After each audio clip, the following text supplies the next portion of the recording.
Welcome, everybody, to the Washington Institute for Near East Policy. I'm Matt Levitt, and I direct the Reinhardt Program on Counterterrorism and Intelligence here at the Washington Institute, where I'm also the Fromer Wexler Fellow.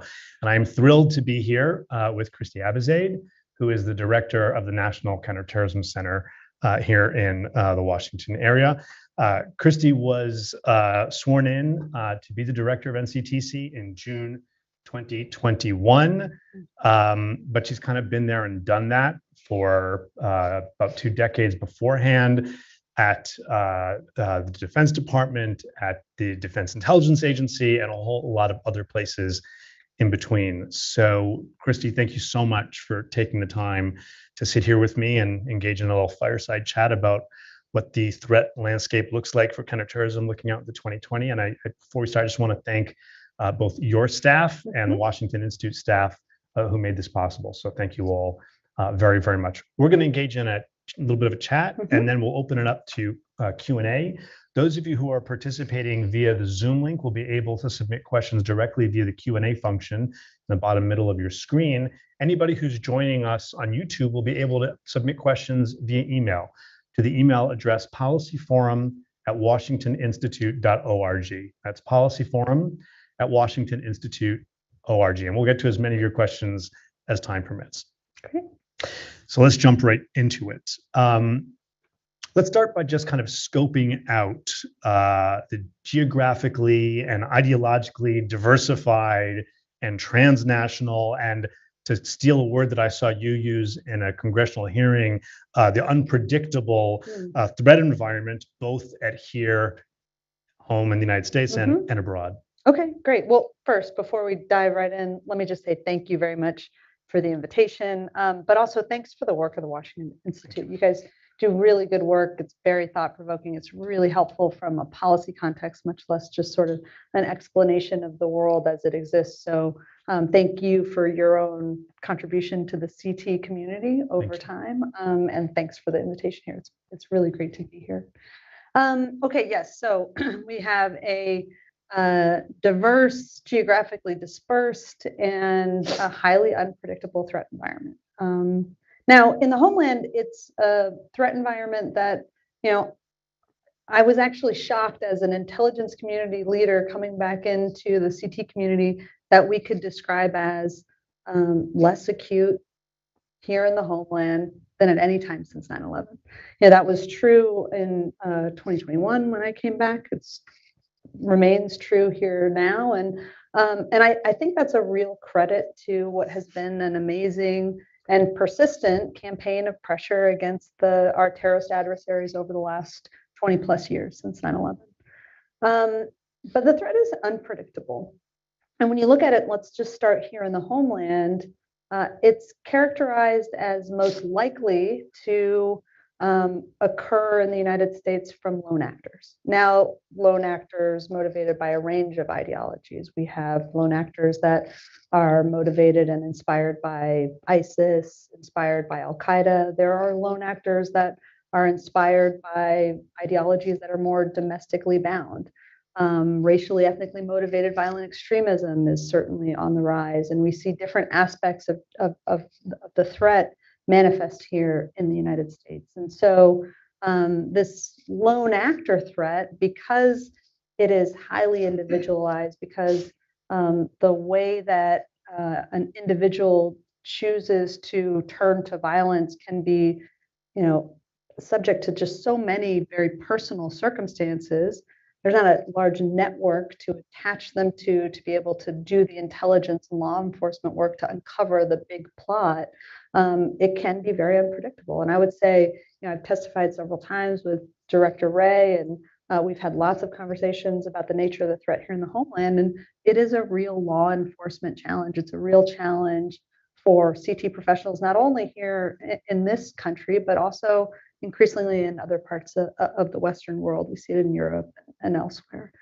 And so, even as we deal with that challenge, which can be considered one, unpredictable, but also oftentimes less sophisticated, we have still got to be really vigilant about the threat posed by those organizations that are based overseas that want to conduct attacks against Americans here in the homeland.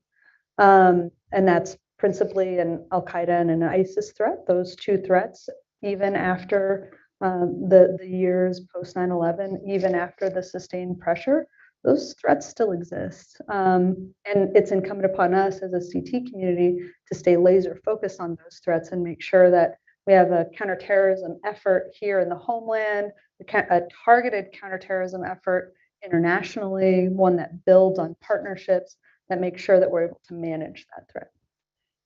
So we're sitting here in Washington, D.C., so I have to ask, barely a week goes by without another arrest here in the United States related either to someone that's inspired by ISIS or Al-Qaeda, someone who wanted to go to fight abroad or did in fact go, the homegrown violent extremist kind of lone actor you've described, but also the domestic violent extremists, the HVEs and the DVEs, militias, anti-government anarchist groups, white supremacists.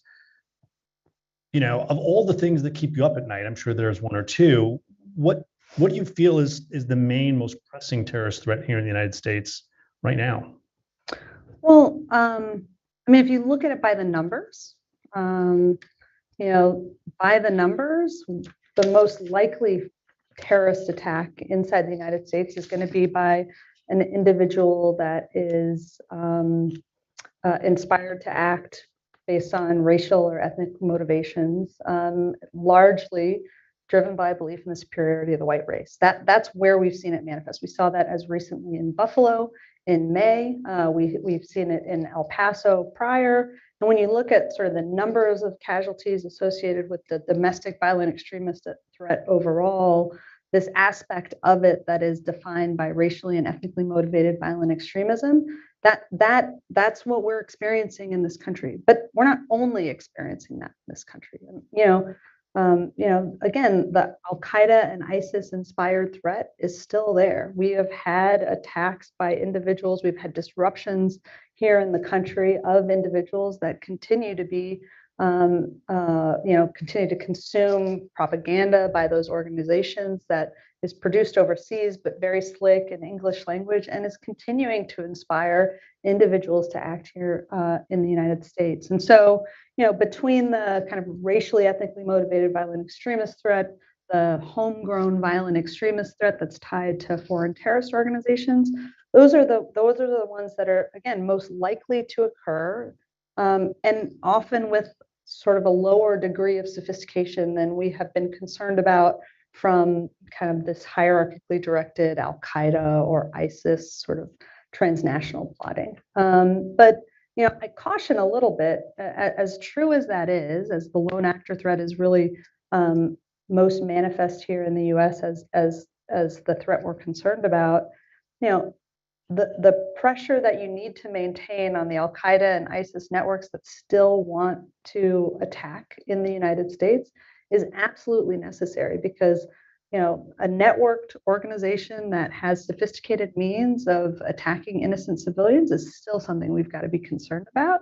We've got to be prepared for, and we need to appropriately, again, organize ourselves as the United States government, not in the way that we did on the 12th of September 2001, but organize ourselves effectively based on the lessons learned over the last 20 plus years, so we're managing what is a dynamic threat environment. I was at the FBI on the 12th of September, and I can tell you, it's amazing to see what we have achieved in the time since. We'll come back to that in a minute, and we're going to delve into the ISIS and Al-Qaeda in 1 second. But first, I just want to ask, when it comes to the racially and ethnically motivated violent extremists, to the REMV side of it, which for us is primarily a domestic issue, can you speak to us a little bit about what NCTC's role is in that particular problem set, and how transnational is it beyond kind of shared ideologies and shared manifestos? So thank you for that question, because I actually think it's a really important part of the evolution of the threat environment that we at NCTC need to keep pace with. So first of all, in the realm of domestic violent extremism, purely domestic counterterrorism, NCTC has an important but a supporting role to play, right? FBI, DHS, they are the main federal agencies that are going to protect the homeland and investigate and disrupt the kind of that kind of threat that's here in the U.S. Where we come into play at NCTC is understanding the foreign nexus associated with any threat to the homeland. Again, whether foreign terrorist inspired or whether motivated by another ideology. And I would say that, I'd characterize among the domestic violent extremist threats that we have in the country, the one that presents the most evidence of a foreign nexus is the racially and ethnically motivated violent extremist threat.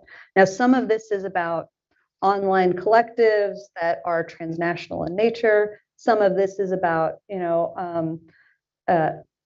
individuals who are inspired by acts in the US that then go conduct attacks in their home countries.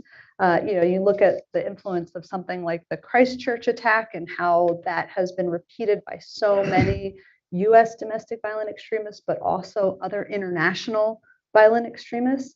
It is just this truly transnational problem that we as an international community of counterterrorism professionals need to convene on, need to engage on, need to understand what's happening in our individual domestic environments to be able to learn from each other, whether it's our Five Eyes counterparts, whether it's our European counterparts. We're seeing aspects of it in South America.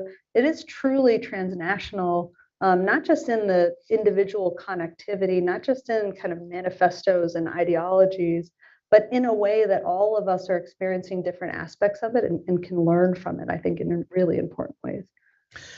And just one more question about NCTC's role in these things before we get into the kind of international bit, a little more detail. But that is, can you explain for us what NCTC's role is in efforts to disrupt terrorist travel and secure the border, which I'm sure is another component, not only in the REMV, but more broadly? Sure, absolutely. So look, NCTC was created to be the knowledge repository for the United States government for all terrorism information. That has included and very specifically mandated around our knowledge repository on known and suspected terrorists. We, take all information from U.S. government holdings and understand who, from an identities perspective, is a potential threat to the homeland. And we support the operational agencies with border security missions, with other intelligence operations missions to make sure that that information is part of the system that screens and vets individuals who are trying to come to the country. And then we can protect against that. When there are encounters on the borders of individuals that have been watch listed, that's work that we will do behind the scenes with our operational partners to understand whether there is a true threat at hand and how we as a CT community that is traditionally collaborative, highly engaged, what we as a CT community should do about it. So that's actually a really big piece of the NCTC mission that I'm really proud to see in action every day. Okay, so kind of the elephant in the room, I think, is Islamic State. They experienced territorial defeat in 2018, and they've lost, I don't know, it's got to be at least a dozen senior leaders, including actual leaders of the organization over the past few years. So kind of consecutive 1-2 punches, but yet the group still appears to present serious global threats, both to the United States and Western interests and to our allies around the world. So how do you see the current state of play regarding the terrorist threat posed specifically by ISIS, by Islamic State? So I think you've described accurately sort of what's happening, especially in Iraq and Syria with the Islamic State. Like just in the last year, you've seen the removal of the last 2 ISIS emirs in Syria, one based on a very effective U.S. raid conducted by the Department of Defense, but another just from local dynamics that really was a signal of the kind of pressure that is multi-vector that they're dealing with in Syria and also in Iraq. We've got really good partnerships with Syrian Democratic Forces, with Iraqi security forces. If you talk to Eric Kurilla, you look at the stats that they have been able to put up against ISIS in Syria, in Iraq over the last year, and it's over 300 operations that have had a significant impact that has kept this threat at bay. And yet, we see ISIS's expansion across the African continent. We see concerning indications of ISIS Khorasan in Afghanistan and its ambition that might go beyond that immediate territory. And so even as there's been an amazing effort and a coalition effort to contain the ISIS core threat in the theater where it had, for a short time, gained territory, this expansion, this brand expansion of the ISIS threat is really concerning. And from an intelligence perspective, it's a really important challenge for us to understand not just where the expansion is happening, what is driving the expansion, but also when does that expansion appreciably change the threat to the West, appreciably change the threat to the United States in a way that we're at an inflection point and must get ahead of it before it comes at us again. And so, ISIS is actually a very kind of dynamic group that continues to be led from this core in Iraq and Syria, continues to have interest in not just their sort of territorial integrity, but in the notoriety and the brand expansion and attacks against the West. And so we've got to remain vigilant against it. So we're going to talk in a little bit about the implications of this kind of shift in our counterterrorism posture 20 years after 9/11. But just on the issue of ISIS, the two regions that you mentioned, or two of them, Afghanistan and Africa, are places where we haven't, either in Africa, haven't traditionally been big feet on the ground, and in Afghanistan used to be, but are not anymore. So in an era where indicators and warning are what it's all about, how well positioned are we to be able to have those tools in place to know in advance when a group is shifting from regional attacks to international or specifically counter US attacks when they're operating in places like Afghanistan and Africa? I mean, look, I think that's the challenge that we are dealing with in this transition environment that we're in the CT community, right? Resources are shifting away, I think rightly so, for good reason, given all the other national security priorities that we have. And the challenge for the CT enterprise is going to be able to stay, how are we going to be able to stay front-footed to understand when this latest manifestation of the threat is a threat to the United States, is a threat to our partners and our allies, and how are we going to keep the right set of tools available to be able to deal with it and leverage whatever tool is most appropriate in the moment to do that, whether that's a law enforcement partnership, whether that's a direct action capability, whether that's something about more like counter radicalization programs and ensuring that the kind of diplomatic and institutional support for law enforcement and justice systems are in place early in a system so that it doesn't get too far ahead when you need those sort of more disruptive capabilities at the end. And so this is the challenge, and building the right kind of indications and warning infrastructure, doing it in a way that doesn't rely on major military presence, high levels of boots on the ground that always come with lots of intelligence resources, and looking across a non-traditional information and intelligence environment to pull all information together and understand the aspects of the threat most clearly. That's our challenge as an intelligence community today. And it is different than the way that we have been doing it over the last 20 plus years. Let me ask you a couple of questions about Al-Qaeda. Sure. You mentioned Al-Qaeda is still a threat. Ayman al-Zawahiri was killed in Kabul in July, though in what I find kind of comical sense, neither the group nor the Taliban are willing to acknowledge that. They don't seem to have an obvious or declared leader, although some strong candidates are based in Iran, which creates an interesting dynamic. Fascinating. First off, I guess, where do you see the center of gravity for Al-Qaeda? Zawahiri's gone. They have some groups that are really affiliated or somewhat affiliated in Syria. They've got leaders in Iran. Where's the center of gravity of Al-Qaeda today? That is the question. And look, I would tell you that in a way that a lot of us in the CT world have sort of a tendency to be dismissive about, Zawahiri was the center of gravity for that network. I mean, he was the singular leader. He was, both symbolically important, but also strategically important for what was a diverse network of affiliate structure that, brought kind of different players to the table for decision making on, seeing through the Al Qaeda vision of prioritization against the West and engagement and entrenchment in local communities. And his removal, I think, is a strategic and symbolic setback because the loss of him as that center of gravity really does kind of test the ties that bind the rest of these affiliates, whether it's the Yemen-based affiliate with AQAP, whether it's JNIM and all of its own expansion that's happening, whether it's Shabab and how committed is Shabab really to the global agenda, whether it's, these kind of almost defunct elements in Afghanistan with Al-Qaeda in the Indian subcontinent, Haras al-Din in Syria. I mean, these are all pockets of Al-Qaeda elements, some of whom know each other, all of whom kind of connected to a central rallying figure and a central call.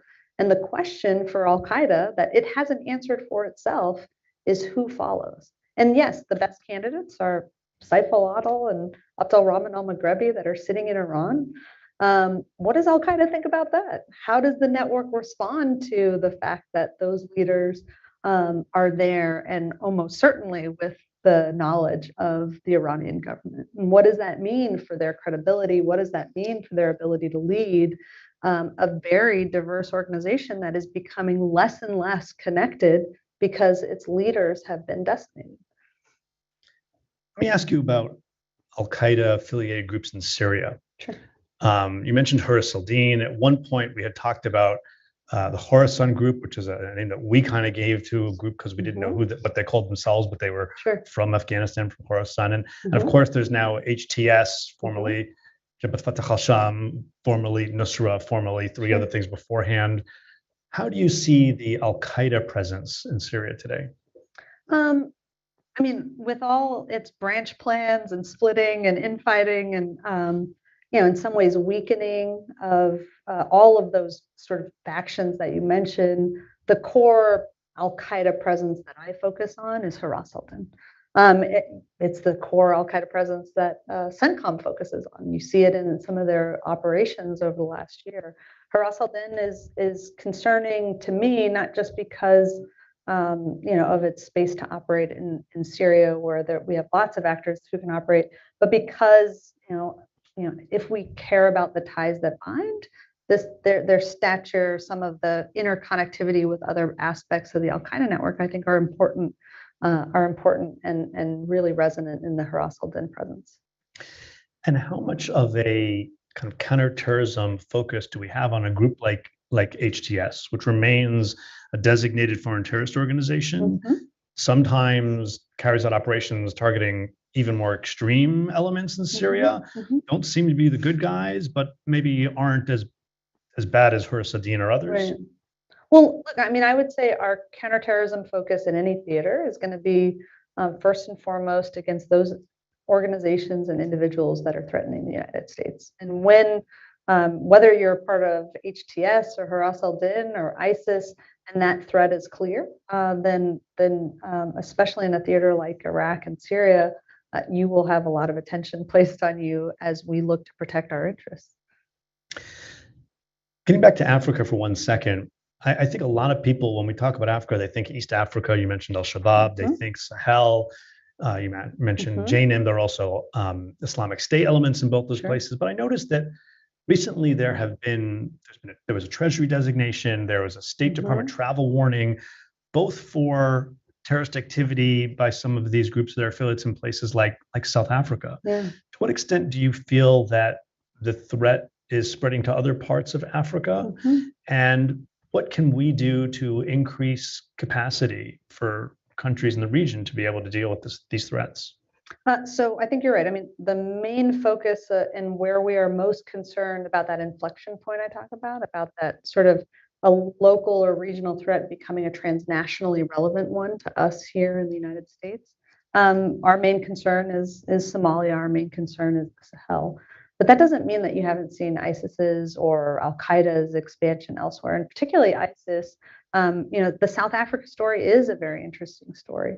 It is not often that the State Department will release a threat warning in a country that is so far afield from those kind of traditional hubs that we've been watching from a counterterrorism perspective. And they did that with South Africa. Mozambique is another interesting example. You look at the DRC and the kind of ISIS inroads that are happening there. And so, when I talk about the overall ISIS threat and I talk about sort of this expansion onto the continent, there are certainly the parts of the continent that you would expect that ISIS is making inroads into. But it's these other expansionary areas like South Africa, like Mozambique, like DRC that provide us that sort of warning framework that we really need to understand so that we know sort of one, are they isolated? How interconnected are they? How much are they learning from each other? Are they just calling themselves ISIS because it's advantageous, or are they getting something beneficial from that association? And where does that benefit most meaningfully impact U.S. interests in the region and U.S. interests further afield? So I got to ask a couple of Afghanistan questions. Okay. U.S. and coalition forces withdrew in August 2021, and 2 months later, a senior U.S. official testified before Congress that IS Khorasan in particular could potentially, is how he put it, develop the capability to launch external attacks within 6 to 12 months. And Al Qaeda, again, could potentially, was his term, have that capability in 1 to 2 years. So we're kind of at or nearing that window now. Both groups remain active in Afghanistan, especially IS Khorasan. How do you assess the threat specifically to U.S. interests from Afghanistan, and how realistic is over the horizon counterterrorism? Well, so lots to unpack there, as you can imagine. First of all,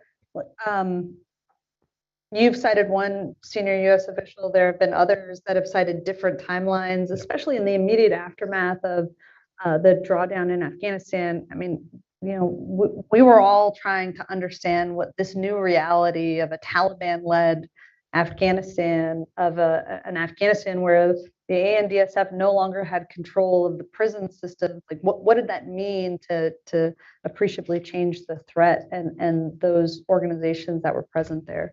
And I think as we've learned over the last year plus since that withdrawal, one, you've got to disaggregate the Al Qaeda problem from the ISIS-K problem. They're completely different in that, Al Qaeda has to worry about what the Taliban has to say about their presence there. Al Qaeda has a relationship with the Taliban. The Taliban has an interest in ensuring that Al Qaeda does not present a major threat.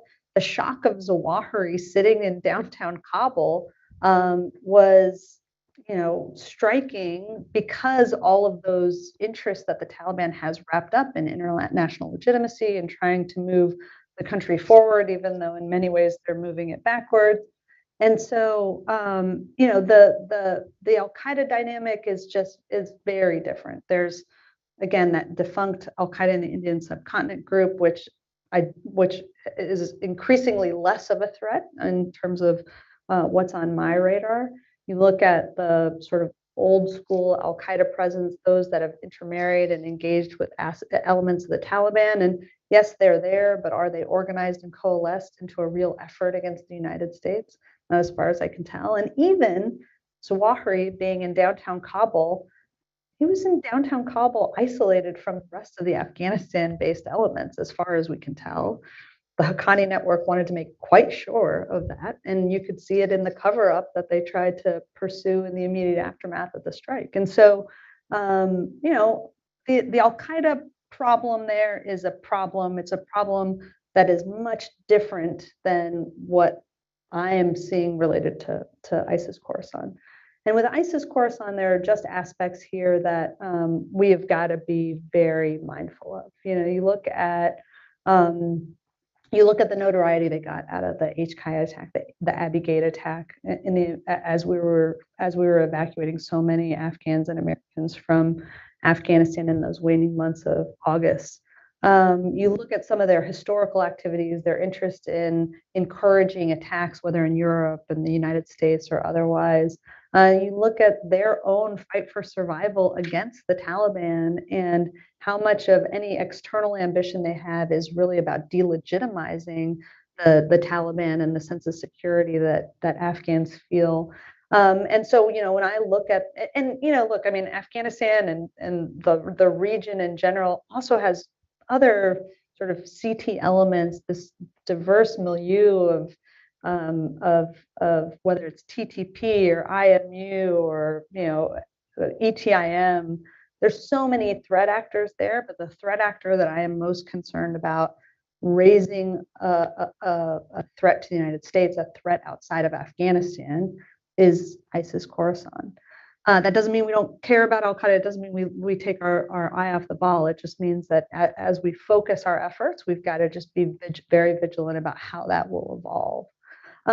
Now, in terms of over the horizon, CT, one, the best example that it can work is the Zawahiri strike. I mean, like the level of tradecraft, intelligence excellence, interagency collaboration that led to the ability to not just detect Ayman al-Zawahiri downtown in Kabul, but find an option for the president to take him out in a way that resulted in zero collateral damage is just incredible. And so, yes, it can work. You will not have every single case of over-the-horizon opportunity look like the Zawahiri strike, but it can work. But I actually hate the phrase over the horizon CT. Me too. I think that what we have to do in Afghanistan is what we have to do against any hard target, which is, have a diverse intelligence collection and operational strategy that looks not just at Afghanistan, looks at the surrounding region, looks at concentric circles around that, understands the networks which are transnational that affect who's going to Afghanistan, who's leaving from Afghanistan, and then we work with partners, we work with our own unilateral capability, and we find ways to disrupt real threats. And so that's what we're doing in Afghanistan. That's what we're doing across the CT community, broadly speaking, and that's the important work that has to continue. So let me shift from the Sunni violent extremist milieu to the Shia. The community spends a lot of time what we sometimes call the Iran threat network, and often that's more about the network than about Iranian operations themselves. But in the past few years now, Iran has been engaged in what you've described as a diverse campaign in pursuit of avenging the targeted killing of Qasem Soleimani 3 years ago this month. Tell me about how you assess Iran's foreign operations targeting current or former U.S. officials, targeting dissidents and journalists in New York and London, and doing abduction plots and surveillance to service all of these. I would describe Iran's interest in conducting terrorist attacks overseas as one of the most striking developments coming back into the CT community as I've sort of relearned where we are in the overall threat environment. They are very active and intent on revenge for Soleimani. They are very active and intent on escalatory tit for tat with the Israelis, as far as we can tell. You look at the disruption that we saw in Turkey last year. You look at the degree to which they are engaged with their Shia militant proxies in the Middle East, whether it's in Syria, whether it's in Iraq or Yemen or elsewhere, the kind of proliferation of technology that's happening to those Shia militant proxies. And what I see is a pretty brazen Iranian threat network that is willing to explore avenues for attack internationally and in the region that I would have thought they would have been deterred from in our past sort of analysis. Just the news of the plot against former national security advisor here in the United States. It reminds me of the 2011 plot to kill the Saudi ambassador at a restaurant in Washington, D.C. I mean, it's both incredibly brazen, also not inconsistent with things we've seen them do in the past, but I think we're seeing it more often and in a way that I am very concerned about sort of how well metered it is and how well we all actors in this sort of play, how well we understand the escalation ladder that we are on or could be on as things occur. So I mean, just a couple of days ago, I think we saw the release of yet another threatening video from an IRGC affiliated, at least, account, naming former President Trump, former national security advisor, former CENTCOM commander as key targets in a revenge campaign.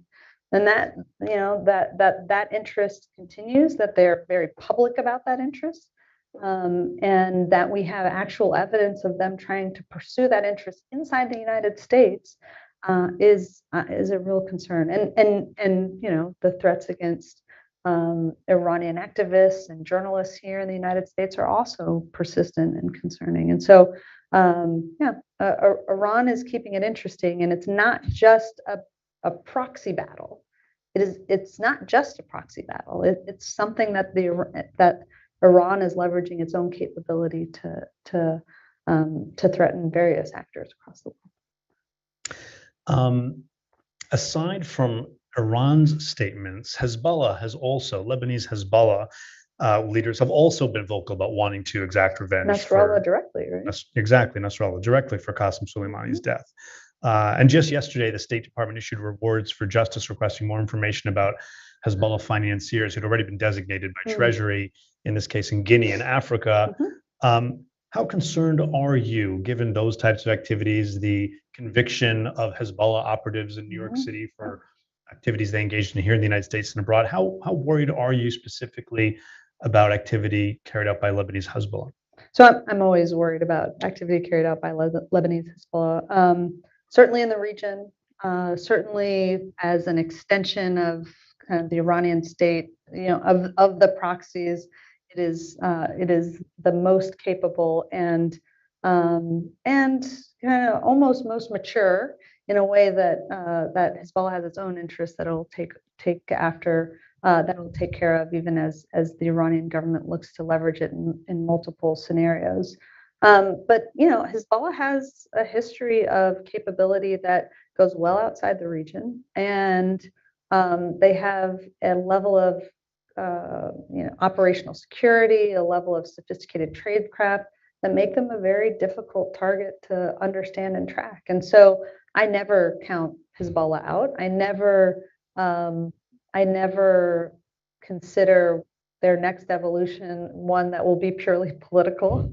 I think we've seen time and again the usefulness to Iran of them maintaining both a significant military capability, but also a clandestine capability that could be leveraged in extreme circumstances. And we remain focused on them as a major CT actor. Okay, last, before we go to the questions that have come in via the Q&A on Zoom and the email, which again is policyforum@washingtoninstitute.org, let me ask you about something that we've discussed in the past, and I've discussed with your staff in the past. We did a big study on it here at the Washington Institute, which is this big change in our counterterrorism posture 20 years after 9/11. We've been really successful in what I describe as tactical counterterrorism, preventing attacks, finding, fixing, finishing. The way we've done that is no longer sustainable, and we have to do things differently. And on top of that, I would argue that while we've had tremendous tactical success, we've basically had, forgive me, but strategic failure, in that there are, I think, exponentially more people radicalized to the point of being willing and interested in carrying out acts of terrorism, violent extremism today than there were on 9/11. So how do we continue to take advantage of all of the things that we learned to do over the past 20 years that are so good at preventing the next attack. We have the Saipov on trial in New York today for driving, vehicle into pedestrians on Halloween several years ago. Preventing those types of attacks in a more sustainable fashion. And what type of non-kinetic tools can we put in place to try and get ahead of the radicalization? Because it's really two questions. Yeah. Well, first of all, I mean, this challenge is exactly why I came back to government. It is why I wanted to be the director of the National Counterterrorism Center, because I think it's really important that we're smart about how we manage what is an important transition for the national security kind of apparatus in the United States. Credit to the years of counterterrorism pressure and the sophistication of what we built post 9/11, that we are at a place where we can talk about a transition out of a CT-led national security foreign policy. I'm really proud to have been a part of that earlier in my career, and I'm really, eager in this role, in this moment, to have rational conversations about what pieces of that must we preserve so that we can continue to defend against all manner of terrorist adversaries, so we can continue the sort of unique collaboration environment that the CT enterprise has created, so that we can continue to get the right amount of collections, so that we understand the indications and warning challenges that are so present in today's evolution. You talk about how much more diffuse sort of the terrorist problem is. That diffusion comes with its own challenges. That means that I view this kind of moment we're in as a moment of investing in CT as a foundational capability, so that we can enable the rest of the national security structure to go and do the important work of countering the strategic competition, or dealing with the Russia-Ukraine conflict, or evolving our capability against cyber threat actors of various capability, looking at transnational organized crime as a real national security challenge that has to be addressed. And so for me, I mean, that's the moment that we're in. As CT leaders, as national security leaders, we are engaged in a regular dialogue about what are the right capabilities to preserve. How do you invest in those at a level where you're going to be able to use them and use the right tool in the right circumstance? And yes, a lot of those tools are less about direct action. They're even less about law enforcement, and it's more about some of these fundamental kind of global fragility challenges that need to be buttressed against, so that we don't find ourselves back here in another 20 years. So we've got to sustain the tactical pressure. We've got to be strategic about our investments in statecraft and diplomacy, in sort of underlying conditions in various challenging parts of the world. And we need to do it in a way that still enables us to take care of our national security interests that are not about CT, but about the future of the global order. This has been fantastic, and I have 100 more questions, but I promised we'd get to our Q&A, so that's what we'll do now. Let's do it. So the first question asks about upcoming Supreme Court cases that involve the internet and potential review of Section 230. I'm not interested in you commenting on the Supreme Court cases, but generally, you're very welcome. But generally, how concerned are you about the ways in which social media empowers and enables bad actors, and what can we do about it? Look, I mean, as much as I'm a huge fan of the tech revolution, of the interconnectivity that social media has provided, there are downsides, and one of the downsides is how much easier it has made it for bad actors of various stripes, including terrorists from all over the world, to connect with each other, to radicalize each other from afar, to engage in the kind of plotting that would threaten the United States, would threaten our allies, our partners. And so we have to have the ability to be in dialogue with those companies that can understand this at a deeper level in terms of how terrorists are using the internet, What do we understand from an intelligence perspective, and how does that marry up with, the kind of, policies any individual company has in terms of content moderation and what's acceptable on their platform, and the dialogue is just really important. And so, I think that we've got to be concerned, we've got to be vigilant, but we also have to create space for technology to thrive. And so we're doing all of those things from a CT perspective. Great. So I'm going to try and bundle questions together so we can get to as many as possible. So you might not hear them expressed as you wrote them, but we're getting to them. A few questions want you to provide a little more detail, picking up on you when we were talking about the ISIS Khorasan threat in Afghanistan. You said that there were all kinds of assessments, some right after, some. So can you assess the near-term, long-term threat of external operations by ISIS-K or Al-Qaeda launched from Afghanistan, or are these groups, or ISIS-K anyway, too tied up right now fighting the Taliban? So I'll answer it with ISIS-K in mind. I think the group is primarily tied up in fighting the Taliban. I think the Taliban understands it is their number one security threat. And I think notwithstanding that, I am concerned about their external ambition. Now, the timeline to build a sophisticated external operational platform, which a group like ISIS-K has actually never effectively pulled off, that's a whole different question, and there's lots of nuance underneath it. So I'm not going to venture a estimate in terms of how long it will take before that emerges, irrespective of any kind of interventions. But I will say that they are both concerned about the threat from the Taliban, and I am concerned about their external ambition, which is part of their effort to counter the Taliban. A whole bunch of questions that are Russia related. Okay. Should Russia be considered a state sponsor? Should Wagner be considered a terrorist group? How much support are REMV groups receiving from nation states like Russia? So I'll leave for your next State Department guest to answer the state sponsor question, and how we think about Russia, how we think about Wagner.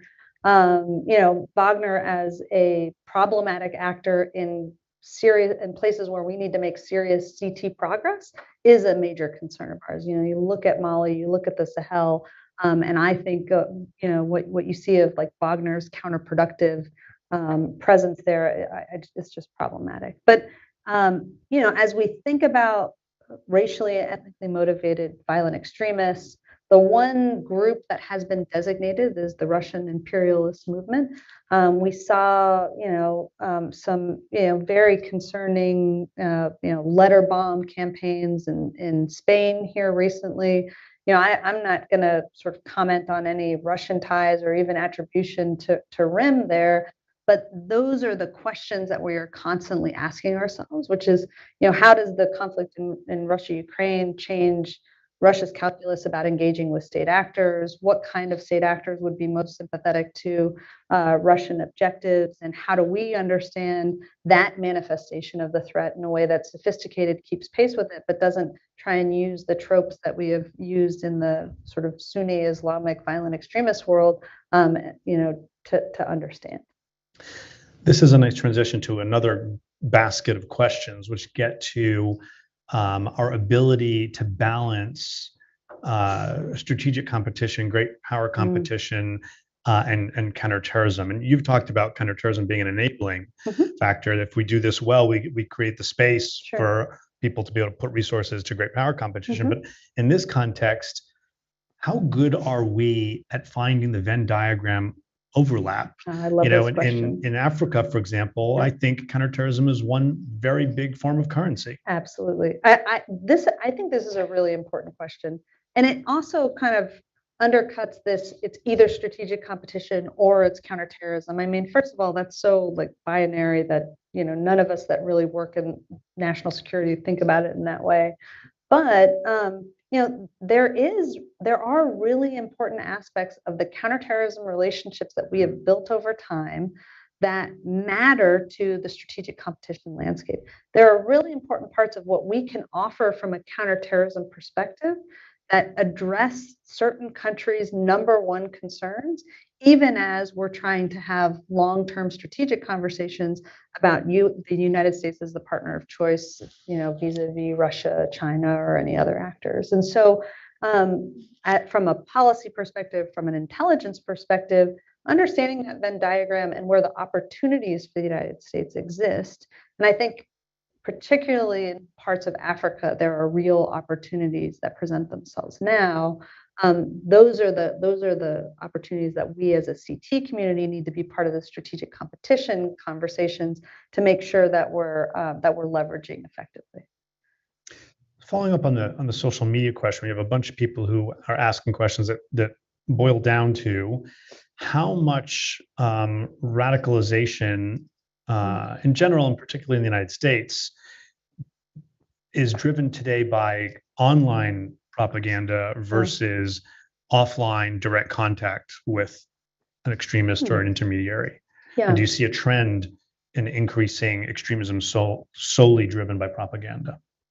That's a great question. In fact, I'll probably take it back to my analyst and ask for a real answer. But I would venture to guess that look, the online environment is where most of the radicalization is occurring. Most of the consumption of extremist propaganda, whatever version of extremist propaganda you're interested in, is passed around in online social media environments. And in some ways, we are seeing trends where very divergent ideologies are kind of coming together in a single individual's mind as inspiring. And so whether they're an HVE or a DVE is very difficult to determine based on their browsing history, right? So yeah, I think online propaganda is quite problematic. Online networks that share that propaganda, and the investment that you see from terrorist groups in slick propaganda,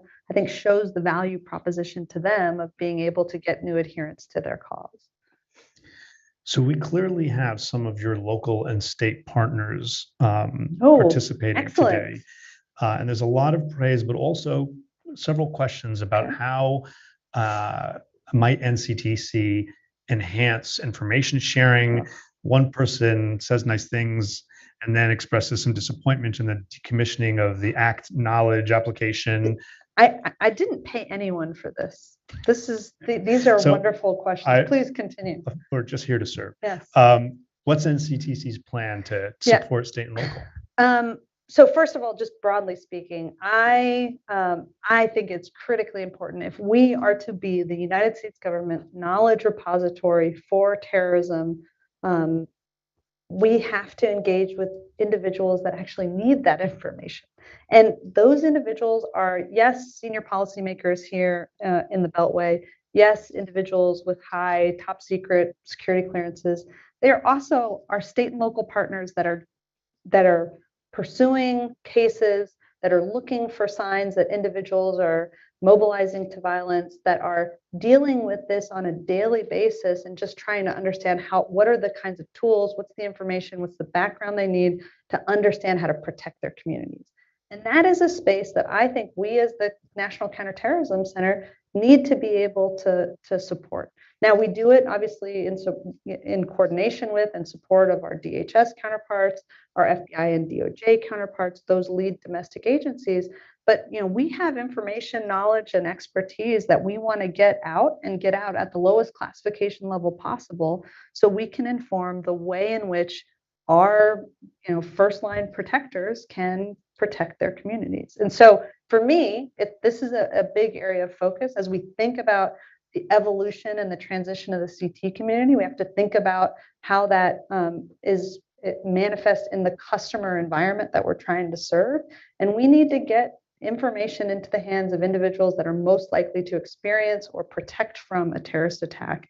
And those are state, local, tribal, territorial, private sector elements that can really help us protect America.